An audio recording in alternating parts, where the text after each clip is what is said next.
ಆತ್ಮೀಯ ವಿದ್ಯಾರ್ಥಿಗಳೇ, ನಿಮಗೆಲ್ಲ ಗಮ್ಯ ಕನ್ನಡ ಪ್ರಪಂಚ ಯೂಟ್ಯೂಬ್ ಚಾನಲ್ಗೆ ಸ್ವಾಗತ. ಈ ದಿನ ನಾವು ICSE 10ನೇ ತರಗತಿಯ ಪದ್ಯವಾದಂತಹ ಕೆಳದಿಯ ಅರಸರ ಕತೆ ಈ ಪದ್ಯದ ವಿವರಣೆಯನ್ನು ಕೇಳೋಣ. ಈ ಕೆಳದಿಯ ಅರಸರ ಕತೆ ಅನ್ನುವಂಥದ್ದು ಮೂಲತಃ ಒಂದು ಲಾವಣಿ ಹಾಡಾಗಿದೆ. ಈ ಲಾವಣಿ ಹಾಡು ಅನ್ನುವಂಥದ್ದು ನಮ್ಮ ಜನಪದ ಸಾಹಿತ್ಯದ ಒಂದು ಪ್ರಕಾರ ಆಗಿದೆ. ಇಂಗ್ಲೀಷಲ್ಲಿ ಈ ಲಾವಣಿ ಅನ್ನೋದಕ್ಕೆ ಬ್ಯಾಲೆಡ್ ಅಂತ ಹೇಳಿ ಕರೀತಾರೆ. ಕತೆಯನ್ನು ಹಾಡಿನ ರೂಪದಲ್ಲಿ ಹೇಳೋದೇ ಇಲ್ಲಿನ ಮುಖ್ಯವಾದಂತಹ ವಿಚಾರ ಆಗಿರುತ್ತೆ. ಹಾಗಾಗಿ ಇಲ್ಲಿ ಲಾವಣಿ ಅಂತ ಕರಿಬೇಕಾದ್ರೆ ಒಂದೆರಡು ಕ್ರೈಟೀರಿಯಾಸ್ ಇರುತ್ತೆ. ಮೊದಲನೇದಾಗಿ ಆ ಹಾಡು ಸಾಂಪ್ರದಾಯಿಕ ಜೀವನವನ್ನು ಹೊಂದಿರಬೇಕು. ಅಂದರೆ ಪ್ರಧಾನವಾಗಿ ಜನತೆಯ ವಿಚಾರದಲ್ಲಿ ಯಾವಾಗಲೂ ಕೂಡ ಅದು ಆ್ಯಕ್ಟಿವ್ ಆಗಿರಬೇಕು, ಜೀವಂತವಾಗಿರಬೇಕು ಅನ್ನೋವಂಥದ್ದನ್ನ ಹೇಳ್ತಾರೆ. ಮತ್ತು ಗಾಯಕನಿಂದ ಗಾಯಕನಿಗೆ ವಾಚಿಕವಾಗಿ ಬಂದಿರಬೇಕು. ನಿಮಗೆಲ್ರಿಗೂ ಗೊತ್ತಿರೋ ಹಾಗೆ ಈ ಜನಪದ ಸಾಹಿತ್ಯ ಅನ್ನೋದು ಒಂದು ಓರಲಿ ಬಂದಿರುವಂತಹ ಲಿಟ್ರೇಚರ್ ಅಂತ ಹೇಳ್ಬೋದು. ಬಾಯಿಂದ ಬಾಯಿಗೆ ಮೌಖಿಕವಾಗಿ ಕೇಳಿಸ್ಕೊಳ್ಳೋ ಅಂತಹ ದೃಷ್ಟಿಕೋನದಲ್ಲಿ ಬಂದಿರುವಂತಹ ಸಾಹಿತ್ಯ. ಅದನ್ನು ಮುಂದೆ ನಾವು ಮುದ್ರಣವನ್ನು ಕಂಡುಕೊಂಡಾದಮೇಲೆ, ಪ್ರಿಂಟಿಂಗನ್ನು ಕಂಡುಕೊಂಡಾದ ನಂತರದಲ್ಲಿ ಅವುಗಳನ್ನು ಸಂಗ್ರಹ ಮಾಡಿ ಅವುಗಳನ್ನು ಮುದ್ರಿತ ರೂಪದಲ್ಲಿ ಇವಾಗ ನಾವು ಪ್ರಸ್ತುತಪಡಿಸ್ತಾ ಇದ್ದೀವಿ. ಹಾಗಾಗಿ ಈ ಒಂದು ಕೆಳದಿಯ ಅರಸರ ಕಥೆಯನ್ನು ಆ್ಯಕ್ಚುಲಾಗಿ ಸದಾನಂದ ಅನ್ನುವಂತಹ ಕಾವ್ಯನಾಮವನ್ನು ಹೊಂದಿರುವಂತಹ ಶ್ರೀ ಬಿ ಸದಾನಂದ ಶರ್ಮಾ ಅವರು ಸಂಗ್ರಹ ಮಾಡಿದ್ದಾರೆ ಅಂತ ತಿಳಿಸಬಹುದು. ಸದಾನಂದ ಶರ್ಮಾ ಅವರು 6/9/1968 ಶಿವಮೊಗ್ಗ ಜಿಲ್ಲೆಯ ಸಾಗರ ತಾಲೂಕಿನ ಇಡುವಾಣಿ ಅನ್ನುವಂತಹ ಗ್ರಾಮದಲ್ಲಿ ಜನಿಸ್ತಾರೆ. ಇವರ ತಂದೆ ಎಸ್ ಭಾಸ್ಕರ ಶರ್ಮಾ ಹಾಗೂ ತಾಯಿ ಜಲಜಾಕ್ಷಮ್ಮ ಆಗಿದ್ದಾರೆ. ಇನ್ನು ಈ ಸದಾನಂದ ಶರ್ಮಾ ಅವರು ಚಿಂತಕರಾಗಿ, ಯಕ್ಷಗಾನ ಕಲಾವಿದರಾಗಿ, ಅರ್ಥಧಾರಿಗಳಾಗಿ ಮತ್ತು ಕವಿಗಳಾಗಿ ಹಾಗೂ ಗಮಕ ವ್ಯಾಖ್ಯಾನಕಾರರಾಗಿ, ಅಂದರೆ ಹಳೆಯ ಕಾಲದ ಕಾವ್ಯಗಳೇನಿದೆ ಅದನ್ನು ಒಂದಷ್ಟು ಆಡಿಯನ್ಸ್ ಮುಂದೆ ಹಾಡೋದನ್ನು ಗಮಕ ವಾಚನ ಅಂತ ಹೇಳಿ ಕರೀತಾರೆ. ಆಯಿತಾ? ಹೀಗೆ ಶೈಕ್ಷಣಿಕ ಕ್ಷೇತ್ರದಲ್ಲಿ ತಮ್ಮ ಅಮೂಲ್ಯವಾದಂತಹ ಸೇವೆಯನ್ನು ಸಲ್ಲಿಸಿದ್ದಾರೆ. ಆಚಾರ್ಯ ಶ್ರೀ ಮಧ್ವಚರಿತೆ ಪ್ರಕಟಿತ ಯಕ್ಷಗಾನ ಪ್ರಸಂಗ ಆಗಿದೆ ಇವರದ್ದು. ಮತ್ತು ಶ್ರೀಧರ ಸಚ್ಚರಿತೆ ಅನ್ನೋಂಥದ್ದು ಕೂಡ ಮುದ್ರಿಸಲ್ಪಟ್ಟಂತಹ ಒಂದು ಛಂದೋಕಾವ್ಯ ಆಗಿದೆ. ಕಾಮಧೇನು, ಬಣ್ಣ ಬಣ್ಣ ಅನ್ನುವಂಥದ್ದು ಇವರ ಶಿಶುಗೀತೆಗಳ ಸಂಗ್ರಹ ಆಗಿದೆ ಅಂತ ಹೇಳಬಹುದು. ಪ್ರಸ್ತುತ ಸಾಗರದಲ್ಲಿ ಪ್ರಜ್ಞಾಭಾರತಿ ಅನ್ನುವಂತಹ ವಿದ್ಯಾಮಂದಿರವನ್ನು ಹಾಗೂ ಶ್ರೀ ಗಜಾನನ ಸಂಸ್ಕೃತ ಪಾಠಶಾಲೆಗಳ ಕೆಲಸದಲ್ಲಿ ಇವರು ವಿದ್ಯಾಪ್ರಸಾರದಲ್ಲಿ ನಿರತರಾಗಿದ್ದಾರೆ ಅಂತ ಹೇಳ್ಬೋದು.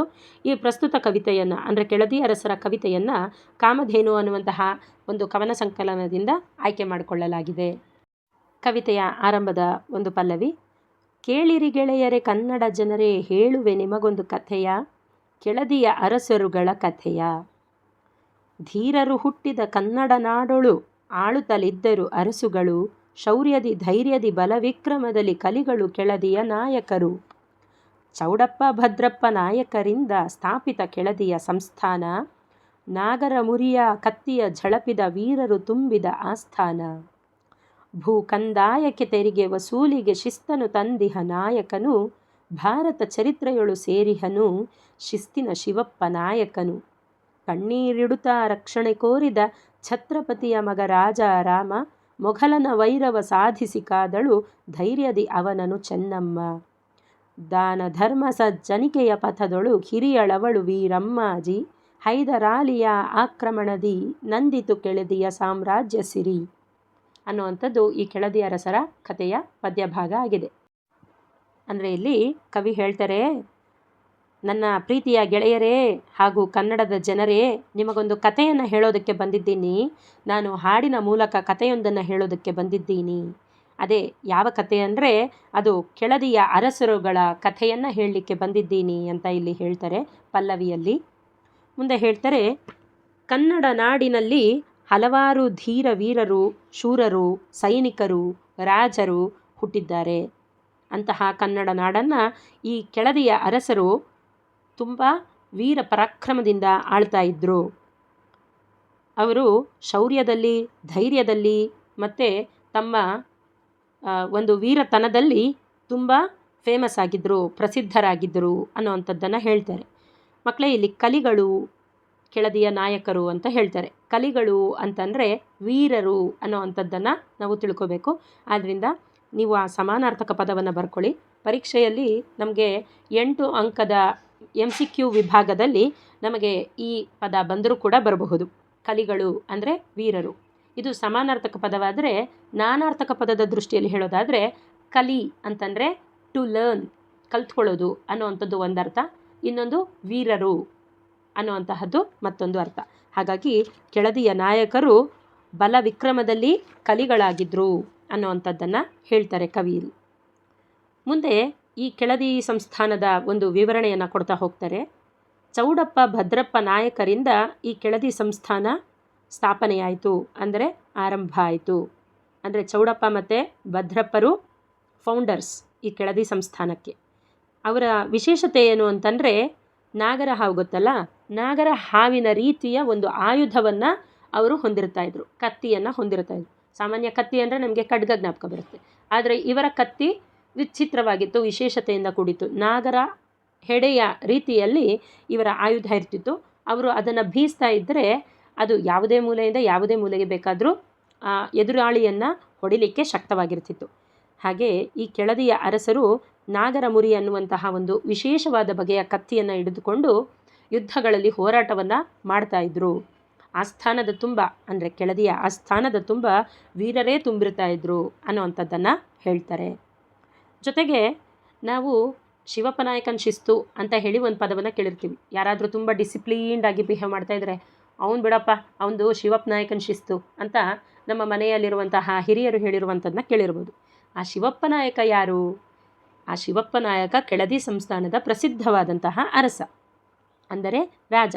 ಆತ ಭೂ ಕಂದಾಯಕ್ಕೆ, ಭೂಮಿಗೆ ಸಂಬಂಧಪಟ್ಟಂಗೆ ನಾವು ಟ್ಯಾಕ್ಸನ್ನು ಕೊಡಬೇಕಲ್ವಾ, ಅದಕ್ಕೆ ಸಂಬಂಧಪಟ್ಟ ಹಾಗೆ ಒಂದು ಸುಸಜ್ಜಿತವಾದಂತಹ ಒಂದು ಕ್ರೈಟೀರಿಯಾನ ತಂದು, ಆ ಕ್ರೈಟೀರಿಯಾದ ಮೇಲೆ ಯಾವ ರೈತ ಎಷ್ಟೆಷ್ಟು ಉಳುವಂತಹ ಭೂಮಿಯನ್ನು, ಫರ್ಟಿಲೈಸ್ಡ್ ಆಗಿರುವಂತಹ ಭೂಮಿಯನ್ನು ಹೊಂದಿದ್ದಾನೆ, ಅಷ್ಟಕ್ಕೆ ಮಾತ್ರ ನಾವು ಟ್ಯಾಕ್ಸನ್ನು ತಗೋಬೇಕು.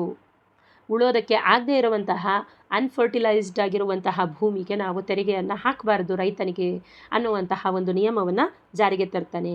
ಅಂದರೆ ಈ ಶಿವಪ್ಪ ನಾಯಕ ಪ್ರಜೆಗಳ ಒಳಿತಿನ ಬಗ್ಗೆನೇ ಸದಾ ಆಲೋಚನೆಯನ್ನು ಮಾಡ್ತಿದ್ದ. ಪ್ರಜೆಗಳಿಗೆ ಒಂದೇ ಒಂದು ತೊಂದರೆ ಆಗಲಿಕ್ಕೂ ಕೂಡ ಆತ ಬಿಡ್ತಿಲ್ಲ ಅನ್ನೋವಂಥದ್ದನ್ನು ನಾವು ಇಲ್ಲಿ ನೆನಿಬೇಕಾಗತ್ತೆ.